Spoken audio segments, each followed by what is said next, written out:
Dan Heyman for 𝗟𝗲𝘅𝘂𝘀 coming to you from the desert just outside of Tucson, Arizona, and I'm here to drive this. This is the new 2024 Lexus GX SUV. It's a mid-size 4x4 for the Lexus lineup, and it's kind of got the job of walking the line between being a luxury SUV as well as a good off-roader. We all know that luxury is big in the Lexus world, but according to them, off-roaders love the GX as well, so they want to make sure that their new truck, well, that it works for those off-roaders. To push that even further, they've even given us an all-new over-trail version, which is even more off-road-esque with special off-road tires, special rocker panels, body cladding, all of that kind of stuff as well, and better roof rails as well if you want to put a tent on the roof of your GX. This here, though, is, well, in Canada, it would be called the executive version. It's the top trim, full leather seating. You've got a special sunroof that with a press of a button, it becomes opaque or clear, very cool.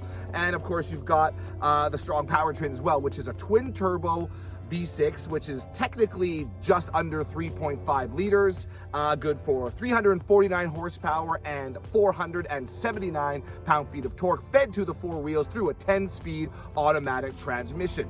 Not only can it go off-road, it can also tow. It can tow up to 9,000 pounds, depending on spec, for those that want to be towing jet skis, dirt bikes, all that kind of stuff. You know, just the kind of stuff that people with SUVs often need to do. And according to Lexus, again, GX owners like to be able to tow as well. Apart from all that, I just think it looks awesome with this very cool squared off styling. These are big 22-inch wheels, which are special to this trim.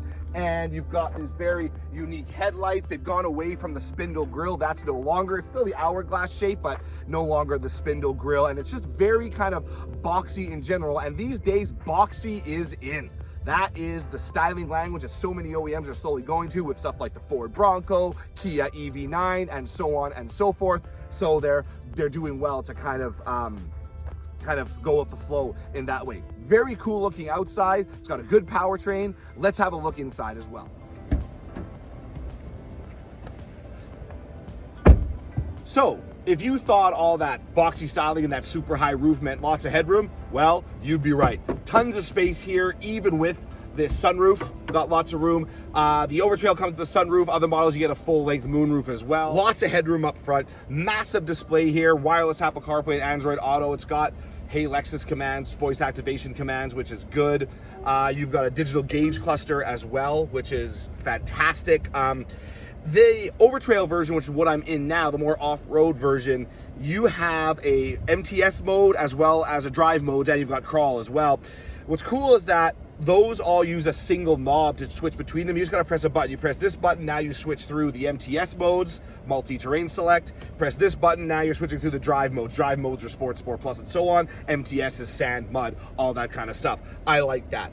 Great view forwards, lots of space in here. All that squared off styling means there aren't a lot of edges and corners to smack your knees or elbows on, and I appreciate that. I wish there was a little more room in the second row, I will admit. You sit fairly high, and it doesn't slide fore and aft either, which is too bad. Which is kind of a double whammy, because you can't slide forward to provide better access to the third row. This doesn't have a third row. The overtrail does not come with a third row, because the overtrail is meant for off-roaders, overlanders who might need more cargo space, which would be taken up by a third row, so the third row gets chucked in the overtrail model. So spacious and so much headroom that I can wear this very Arizona-esque cowboy hat.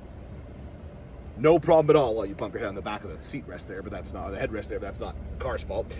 So lots of room up here, and I absolutely love it. The 2024 Lexus GX 550 starts at about $83,500 for the base signature model. If you want to go all the way up to the executive, which is $105,000. The overtrail version, there's two. There's the overtrail and the overtrail plus. That one starts at about $92,000. So it's not an inexpensive vehicle by any means, but you're paying luxury money for what is a luxury vehicle. So nice in here, awesome outside. Just a quick look at the 2024 Lexus GX 550. Thanks for tuning in. For 𝗟𝗲𝘅𝘂𝘀.com, I'm Dan Heyman. We'll see you next time.